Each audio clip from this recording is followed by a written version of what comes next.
Hello friends, cue card का topic है describe a tradition in your country. अंदर के क्यूज है what it is, who takes part in it, what activities are there and explain how you feel about it. अब पहले इसका meaning समझेंगे। आपके कंट्री के कोई ट्रेडिशन को डिस्क्राइब कीजिए।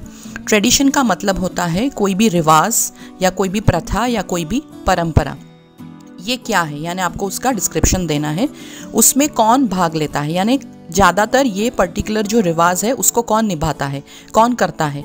What activities are there, it means जब ये आप ट्रेडिशन की बात करोगे सो उस दरमियान, उसके दौरान किस प्रकार की एक्टिविटीज़ यानी प्रवृत्तियाँ होती हैं और आप इस ट्रेडिशन को लेके कैसा फील करते हैं, कैसा महसूस करते हैं।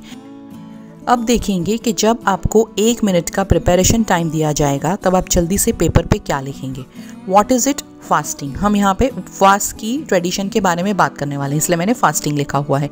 Who takes part in it? All और mostly women. What activities are there? Praying and eating special food. Explain how you feel about it में लकी, ब्लेस्ड, ऑनर और प्राइड। सो चलिए अब इस क्यू कार्ड को बोल के समझते हैं। अगर आप ड्यूओलिंगो के स्टूडेंट्स हैं तो आपको इसके लिए सिर्फ 30 सेकेंड्स बोलना है, इसलिए मैंने आपके लिए स्पेशली जो कुछ भी आपको बोलना है उसको अंडरलाइन किया हुआ है। IELTS के स्टूडेंट्स को सभी चीज़ें बोलनी है। तो चलिए अब क्यू कार्ड को बोल के समझते हैं। My country India has a rich collection of customs and traditions. मेरी जो कंट्री है, फिर आपने बोला है आपकी कंट्री इंडिया है, उसमें बहुत ही उम्दा संग्रह है रिवाजों का, रीति रिवाजों का। Many traditions are based on scientific research and facts. बहुत सारे रीति रिवाज वैज्ञानिक जो संशोधन है और हकीकत है, फैक्ट्स है, उसके आधार पे बेस्ड है। On a usual day, an individual might be practicing on an average 10 to 12 traditions knowingly or unknowingly. एक आम दिन पे एक इंसान जाने अनजाने में 10 से 12 रीति रिवाज को फॉलो करता होगा। For example, praying to the sun, lighting a lamp near the basil plant, feeding the cow, covering the head in religious places। और फिर हमने कुछ एग्जाम्पल्स दिया है, जैसे सूर्य की प्रार्थना करना, बेसिल प्लांट यानी तुलसी का पौधा, तुलसी के पौधे के पास छोटा सा दिया जलाना, गाय को खाना खिलाना, और जब भी हम कोई रिलीजियस प्लेस पे जाते हैं, फिर वो कुछ भी हो सकता है, मंदिर, मस्जिद, गुरुद्वारा, चर्च, तो अपने सर को कवर करना, ऊपर दुपट्टा या रुमाल या कुछ भी लगाना। The tradition that I wish to describe today is prevalent in all religions of India. It is the tradition of fasting. So जिस tradition की मैं आज बात करना चाहूँगा वो पूरे ही इंडिया में बहुत ही prevalent है, यानी मनाया जाता है या उसको निभाया जाता है, और वो जो tradition है वो fasting का यानी उपवास का tradition है। So आप यहाँ पे थोड़ा सा introduction दे के पहला क्यू आंसर कर रहे हैं। As far as I know, almost every single individual must have practiced the tradition of fasting either completely or partially. अब आप सेकेंड क्यू को आंसर कर रहे हैं कि इसमें कौन भाग लेता है। जहाँ तक मुझे मालूम है हर एक इंडिविजुअल ने कभी ना कभी अपने जीवन में पूरा या आधा या थोड़ा सा फास्ट यानी उपवास तो किया ही होगा। प्रैक्टिस द ट्रेडिशन यानी करना, निभाना। Individuals across age, religion, class and gender indulge into the tradition of observing a fast. However, women are found to be doing it more than others. So कोई भी उम्र हो, कोई भी समुदाय हो, कोई भी क्लास हो, जेंडर हो, जाति हो, ये सभी प्रकार के लोग कभी ना कभी अपने जीवन में उपवास करते हैं, लेकिन जो विमेन है वो इसको ज़्यादा करती पाई गई है। अब आप थर्ड क्यू को आंसर करने जा रहे हैं कि इस पर्टिकुलर ट्रेडिशन में किस प्रकार की एक्टिविटीज़ होती है, और हमने बहुत सारे एग्जाम्पल्स दिए हैं। There are various types of fasting activities performed. बहुत सारी प्रकार की प्रवृत्तियाँ फास्टिंग के दरमियान परफॉर्म की जाती हैं। Most of the activities include praying and eating some special food. ज़्यादातर प्रवृत्तियों में प्रार्थना करना और कुछ विशेष प्रकार का भोजन खाना होता है।